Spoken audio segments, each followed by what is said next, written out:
언젠가 다시 정치를 하긴 할 거다 이런 생각은 안 하십니까? 할 수도 있죠. 할 수도 예, 할 수도 있고, 반드시 할 거다 이런 생각은 없고 예, 그런 생각은 없고요.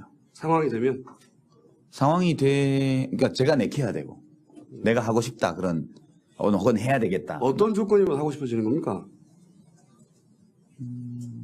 여러 가지가 있죠. 그러니까 2002년도 같은 경우에는 하고 싶다는 느낌보다는 해야 하겠다는 판단이 강했고요. 그때는 정말 너무 열이 뻗쳐서 한 거니까 화가 나서 정치를 시작했죠. 그러니까 좀 잘못된 거죠, 그죠? 정치를 하려면 이제 이렇게 공적인 분야에서 뭔가 이제 국민이나 사회를 위해서 뭔가 기여를 해야 되겠다 이런 생각을 하고 정치를 해야 되는데 이제 저 같은 경우는 좀 잘못됐어요. 시작할 때부터가. 그러니까 너무너무 화가 나서 예, 정치를 시작한 거니까 이제 그랬었고 이제 다시 한다면 우선 이런 걸 꼭 하고 싶은데 할 수 있을 것 같다.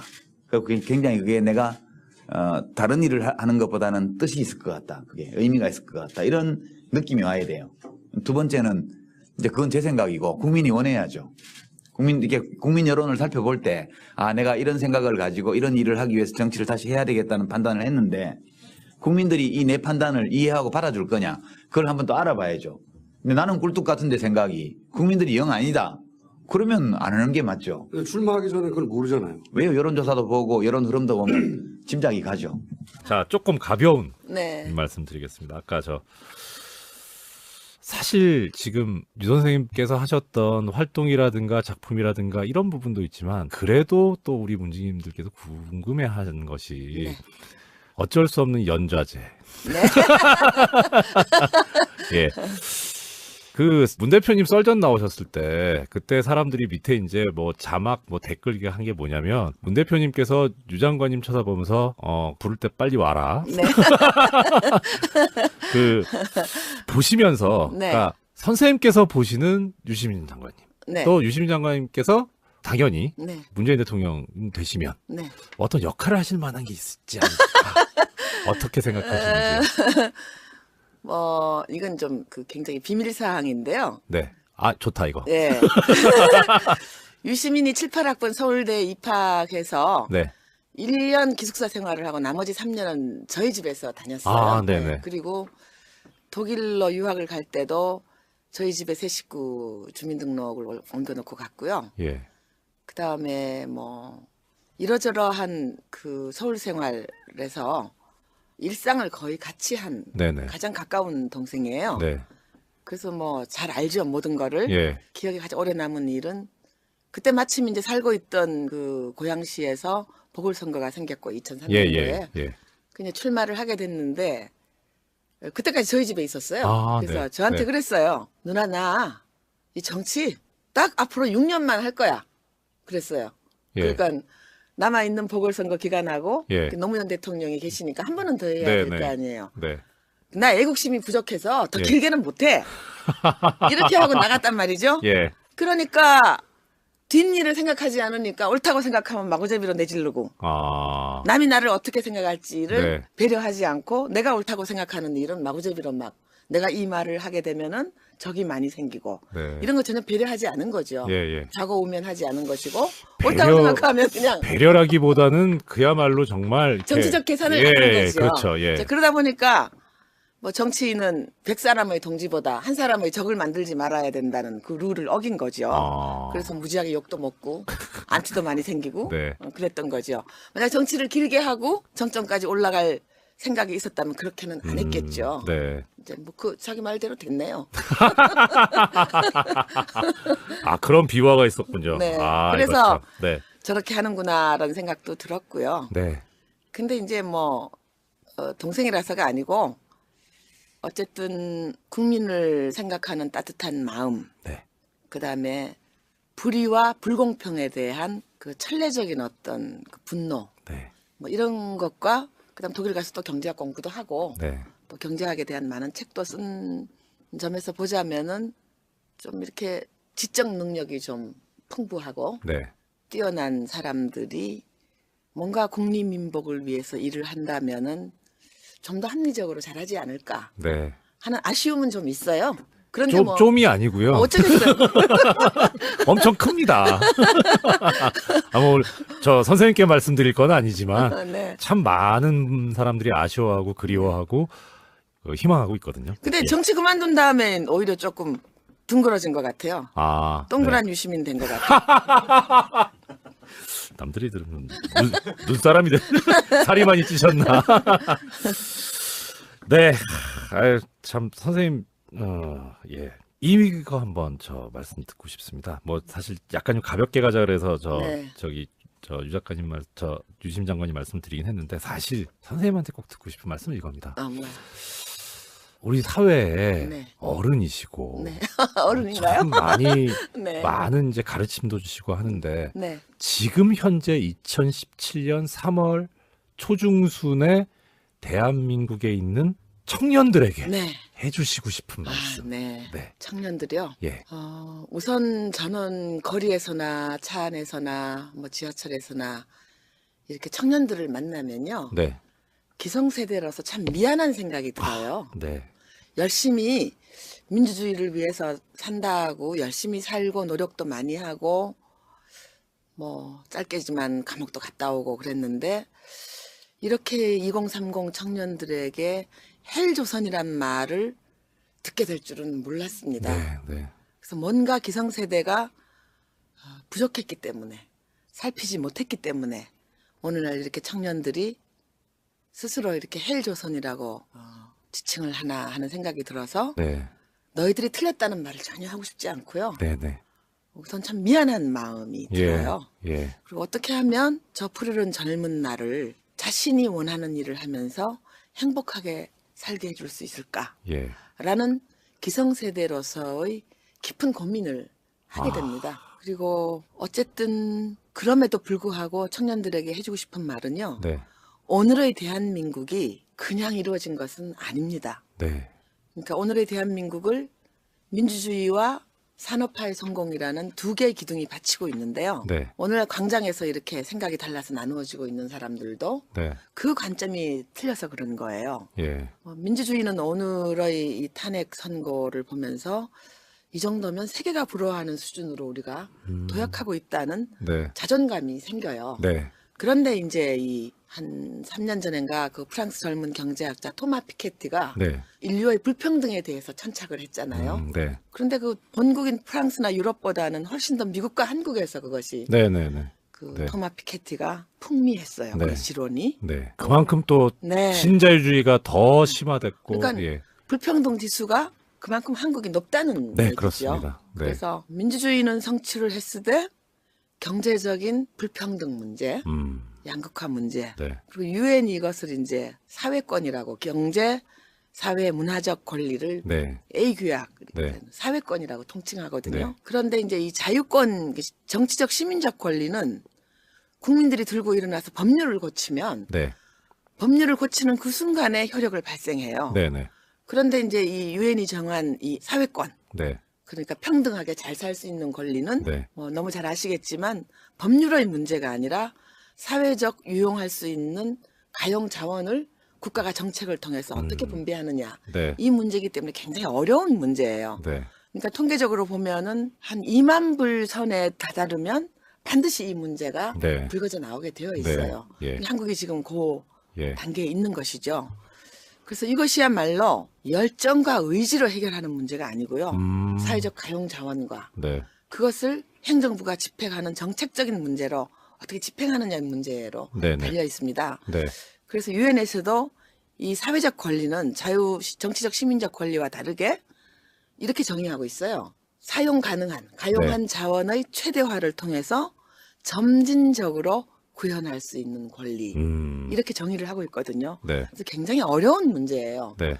사실 뭐 30년 전에 6월 민주항쟁 때는 국민들이 우리가 대통령을 우리 손으로 직접 뽑겠다. 그렇죠. 정치적 권리. 네. 시민적 정치적 권리잖아요. 이걸 네. 자유권이라고 그러는데 그거 우리에게 돌려다오. 네. 우리는 헌법이 명기한 우리의 권리를 우리 스스로 가지겠다. 네. 라고 해서 개헌을 했잖아요. 네. 개헌을 함과 동시에 즉각적으로 효력을 발생합니다. 그렇죠. 그런데 우리 국민들이 지금 심각하게 느끼고 있는 불평등의 문제, 네. 뭐 일상의 문제로 좀 비정규직 문제죠. 똑같은 예, 그렇죠. 동일 노동을 하고 네. 60% 70%밖에 못 예. 받고 있잖아요. 네. 그래서 이 문제는 열정과 의지로 국민이 참여함으로써 성취할 수 있는 관리가 아니에요. 행정부의 집행과 네. 그다음에 입법부의 이런 예. 여러 가지 노력과 네. 이런 것들이 어우러져서 또 가용할 자원이 있어야 네, 되고요. 굉장히 어려운 권리인데 이제 우리 한국이 이제 그 기로에 서 있는 것이죠. 네, 그게 네. 잘못해서 이렇게 불평등이 점점 더 심화되고 있는 것이고 토마 피케티가 얘기하기도 미국 다음에 한국으로 불평등 지수가 높습니다. 네. 네. 그래서 이 점이야말로 차기 행정부가 가장 집중적으로 네. 고민해야 될 부분이 아닌가 싶고 하여간 기성세대로서 청년들을 보면은 네. 참 우선 미안하고요. 네. 어떻게 이걸 풀어줄 수 있을까? 예. 스스로 자유롭게 활동하면서 그 자유로운 활동이 행복을 가져다주는 사회를 네. 만들어야 되는데 그건 역시도 청년들이 두 눈을 부릅뜨고 예. 지켜보고 참여할 때 예. 가능하다는 말 함께 하고. 예. 네. 들려드리고 싶습니다. 예. 자연스럽게 지금 다음에 드려야 될 질문에 답까지 주신 거 아닌가 싶은데 네. 다음에 여쭤보고 싶은 게 그거였습니다. 문재인 대통령이 이끌어갈 나라, 우리 네. 선생님께서 꿈꾸시는 나라 어떤 네. 나라인가? 네. 예, 아마 비슷한 취지가 아닐까. 네. 네, 우선 뭐 시민은 국민은 자유로워야죠. 네, 누구나 자신의 의견을 자유롭게 표현할 수 있고 네, 자신이 생각하는 바를 마음껏 발현하고 국가가 그것을 도와주지는 못할 망정 최소한 블랙리스트처럼 방해하지 않는 나라. 네. 그게 중요하고요. 그다음에 제가 좀 전에 불평등 얘기했지만 그럼에도 불구하고 국가는 굽은 것을 펼 줄 아는 능력을 집행을 해야 되고요. 네, 틀린 것을 바르게 해야 되고요. 네. 근데 이제 조금 전에 말씀드렸다시피 불평등한 것을 평등하게 고치는 건 매우 어려운 네, 지난한 문제지만 예. 그럼에도 불구하고 그것을 위해서 노력을 해야 되고요. 네. 그래서 지난 뭐 김대중 정부, 노무현 정부 때 어느 정도는 그것이 네. 아주 초보적인 수준에서는 달성이 된 게 많습니다. 네, 제가 네. 시간적 제약 때문에 여러 가지 말씀 못 드리겠지만 현재도 그런 거 아니겠습니까? 예, 그렇죠. 그래서 간추리면 자유로운 국민, 네, 정의를 구현하기 위해서 애쓰는 국가, 네, 그리고 아울러서 국민들이 볼 때는 좋은 대통령이 네, 돼야 되지 않을까. 예, 그렇게 되실 거다. 그렇게 되기를 예, 소망을 하고요. 만약 그렇게 못한다면 저는 그때 다시 또 나서야죠. 예. 그럼 제가 보기에 그런 일은 없을 것 같습니다. 예. 자, 마지막으로 여쭙겠습니다. 이 방송 듣고 계시는 우리 문재인 대표님을 사랑하고 지지하고 지키는 문지기 네. 여러분들한테 네. 예, 한 말씀 부탁드립니다. 네. 우선 이 문지기 여러분 젊은 분들 많죠. 나이 드신 분보다는. 예, 이 네. 연령의 스펙트럼이 꽤 넓은 것으로 알고 있는데 네. 특히 좀 꽤 예, 정치에 예. 관심이 있고 나라를 우선 예, 이런 해일 조선에서 이렇게 정치에 관심을 가지고 좋은 국가를 이루기 위한 제1의 조건 참여하는 청년들이 있어서 네. 너무 고맙고요. 네, 근데 이제 기성세대라서 조금 염려되는 부분이 아, 있다면은 네네, 열정과 투지가 있어서 그런 걸로 이해는 되는데 네, 사람이 다 생각이 좀 다를 수 있거든요. 네, 그렇죠. 그래서 네. 뭐 우선 당내 정황을 봐도 후보가 셋이 있고요. 예, 내십니다, 네, 아, 내십니까? 자기하고 네, 다른 생각을 얘기하는 분이 있을 수 있어요. 예, 있을 수 있어요. 그래서 네. 그것이 크게 이것을 이렇게 이건 완전히 틀린 예, 거라고 생각이 들지 않는다면 네, 그분들의 말에도 경청을 해주고요. 예, 또 한번 생각해보는 여유를 가졌으면 좋겠고요. 네, 그러니까 한번 뭐 문자 폭탄에 시달리는 분들 많잖아요. 아, 예, 네, 그래서 이 노무현 대통령과 문재인을 좋아하는 또 유시민도 사랑하는 네, 여러분들이 너무 지나치게 단세포적이다 라는 인상은 안 주었으면 좋겠다는 아, 네, 그런 말하자면 노파심이랄까요? 예. 이런 게 좀 있어요. 네, 네, 그래서 알겠습니다. 뭐 잘 아시겠지만 지난번에도 그랬고요. 우리가 왼쪽 오른쪽에 있는 사람 말고 가운데 있는 사람들 한 20%가 네, 늘 이 승패를 좌우해요. 예, 전문 용어는 스윙 보터라고 네네, 그러잖아요. 예, 그 스윙 보터들의 마음에 다가드는 예, 좀 더 넓은 마음, 예, 따뜻한 태도 예, 이런 것들이 있다면은 더 금상첨화가 아닐까. 네. 이 노파심에서 드리는 아, 말씀이에요. 그러니까 결론은 그거네요. 저기 우리 문지기 여러분들께서도 문재인 대표님처럼 되라. 넓은 마음, 따뜻한 마음. 네. 네. 사실 그 문재인 대표가요, 참 본의 아니게 정치에 끌려 나와서 얼마나 많은 비난과 욕설에 시달립니까? 예. 그런데 그분 그 특유의 하는 걸로 예. 웃으시잖아요. 네. 그래서 여러분들도 나와 좀 다른 생각, 크게 다르지 않다면 예. 경청해주고 네. 이럴 수도 있겠구나 하는 이해하는 마음, 예. 포용하는 마음을 가지면은 더더욱 금상첨화. 네. 서양에서는 이걸 뭐 꿀 위에 설탕을 아, 넣는 네. 아유, 당뇨병 생기면. 예, 농담입니다. 그런 예. 태도를 가지시면 더 좋지 않을까. 네. 예, 우리 민주항쟁의 산 역사이시고 강물처럼 항상 유유히 끊임없이 흘러가는 우리 시대 큰 누나. 어른이신 예. 우리 유시춘 선생님 모시고 좋은 말씀 들었습니다. 오늘 참 뜻깊은 말씀, 귀감이 될 만한 이야기 들려주셔서 감사합니다. 네, 고맙습니다. 예, 감사합니다. 네. 언젠가 다시 정치를 하긴 할 거다 이런 생각은 안 하십니까? 할 수도 있죠. 할 수도 예, 할 수도 있고, 반드시 할 거다 이런 생각은 없고. 예, 그런 생각은 없고요. 가지고 이런 일을 하기 위해서 정치를 다시 해야 되겠다는 판단을 했는데 국민들이 이 내 판단을 이해하고 받아줄 거냐? 그걸 한번 또 알아봐야죠. 근데 나는 굴뚝 같은데 생각이 국민들이 영 아니다. 그러면 안 하는 게 맞죠. 출마하기 전에 그걸 모르잖아요. 왜요? 여론조사도 보고 여론 흐름도 보면 짐작이 가죠. 자, 조금 가벼운 네. 말씀 드리겠습니다. 아까 사실 지금 유 선생님께서 하셨던 활동이라든가 작품이라든가 이런 부분도 있지만 그래도 또 우리 문지님들께서 궁금해하는 것이 네. 어쩔 수 없는 연좌제. 네. 예. 그 문 대표님 썰전 나오셨을 때 그때 사람들이 밑에 이제 뭐 자막 뭐 댓글 한 게 뭐냐면 문 대표님께서 유 장관님 쳐다보면서 부를 때 빨리 와라. 네.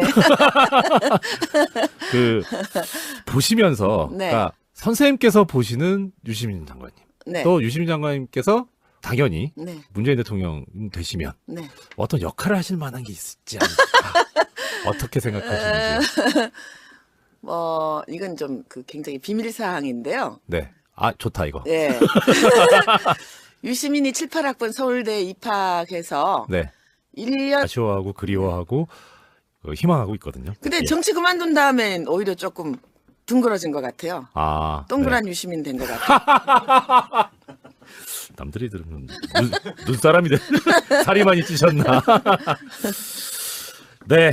아유, 참 선생님 예. 이거 한번 말씀 듣고 싶습니다. 뭐 사실 약간 좀 가볍게 가자 그래서 네. 유 작가님 유심 장관님 말씀드리긴 했는데 사실 선생님한테 꼭 듣고 싶은 말씀은 이겁니다. 뭐야. 우리 사회에 네. 어른이시고 네.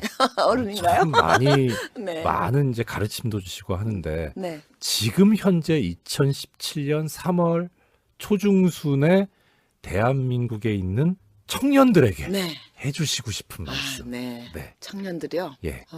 우선 저는 거리에서나 차 안에서나 뭐 지하철에서나 이렇게 청년들을 만나면요. 네. 기성세대라서 참 미안한 생각이 들어요. 네. 열심히 민주주의를 위해서 산다고 열심히 살고 노력도 많이 하고 뭐 짧게지만 감옥도 갔다 오고 그랬는데 이렇게 2030 청년들에게 계산을 예, 하는 거죠. 그렇죠. 예. 자, 그러다 보니까 뭐 정치인은 100사람의 동지보다 한 사람의 적을 만들지 말아야 된다는 그 룰을 어긴 거죠. 그래서 무지하게 욕도 먹고 안티도 많이 생기고 네. 그랬던 거죠. 만약 정치를 길게 하고 정점까지 올라갈 생각이 있었다면 그렇게는 안 했겠죠. 네. 이제 뭐 그 자기 말대로 됐네요.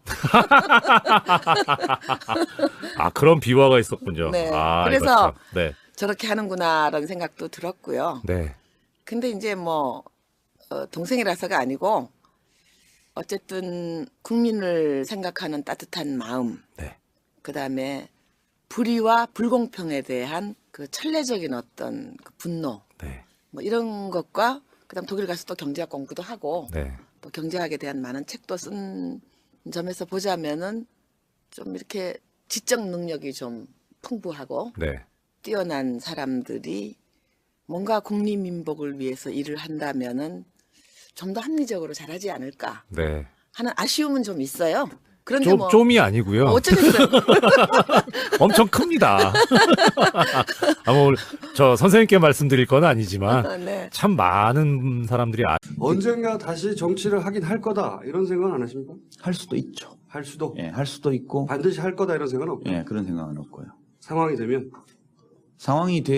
그러니까 제가 내켜야 되고, 내가 하고 싶다 그런, 혹은 해야 되겠다. 어떤 조건이면 하고 싶어지는 겁니까?